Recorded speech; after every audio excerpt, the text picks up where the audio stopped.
என்ன பண்றது, சொன்னா யார் கேப்பா, அந்த ஆளை புடிச்சிட்டு வரும். அந்த ஆள் யாரு, நம்மளை சேர்த்து விட்டாலும் அந்த ஆள்.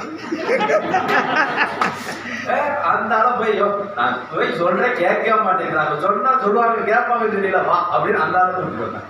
என்ன ஸ்பான்சர் பண்றது தான். அவரை கூட்டிட்டு வந்து எல்லாத்தையும் சொன்னேன். அவர் சொன்னா கேட்டாங்க. எனக்கு அப்ப என்ன நம்ம சொல்றோம் கேட்க மாட்டேங்கிறாங்க, அதே தான் இவர் சொன்னா எப்படி போய் கேட்கறாங்க. அப்ப அவர் சொன்னாரு, தம்பி நீ சொல்ற, ஆனா எப்படி சொல்லணுங்கிறது உனக்கு தெரியல, மீட்டிங்னு ஒண்ணு நடக்குது, அங்க வந்தினாதான் நீ தெரிஞ்சுக்க முடியும் அப்படின்னு சொன்னாங்க.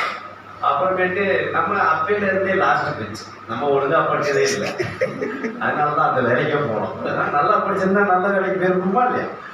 அப்ப சரி ரைட்டு. அப்புறம் உட்காந்தா கொஞ்ச நாள்லாம் வந்து மீட்டிங்லாம் போர் அடிக்கும்.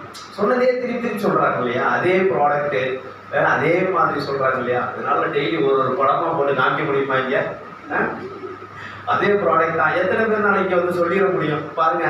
எல்லாருக்கும் போர் அடிக்குது ப்ராடக்ட் சொன்னா. யாராவது ஒருத்தர் நீங்க வந்து சொல்லுங்க பாப்பா அந்த ப்ராடக்டை. நமக்கு இங்க கை காலம் சிவரிங்க ஆயிடும், ஊத்திடும், பேச முடியாது. அப்ப தொடர்ச்சியா ஃபர்ஸ்ட் கேட்கணும். யாராவது வீட்டுல போய் ஸ்பைரல்னா என்ன, நோடினா என்னன்னு புக் எடுத்து படிச்சிருப்போமா? யாராவது படிச்சிருக்கீங்களா? சேர்ந்த நாள்ல இருந்து நான் புக் எடுத்து படிச்சதாங்க எல்லாத்தையும் சொல்றேன் அப்படின்னு யாராவது இருக்குமா? யாருமே கிடையாது. சேர்ற ஆளுங்களும் கிடையாது, சேர்ந்த ஆளுகளும் கிடையாது, சேர போற ஆளும் கிடையாது. அப்ப எப்படித்தான் வெளியே போய் பேசுறது? கூட்டிட்டு வந்து உட்கார வச்சாதான் வேற வழி. அப்ப அந்த மாதிரி ரெகுலரா மீட்டிங்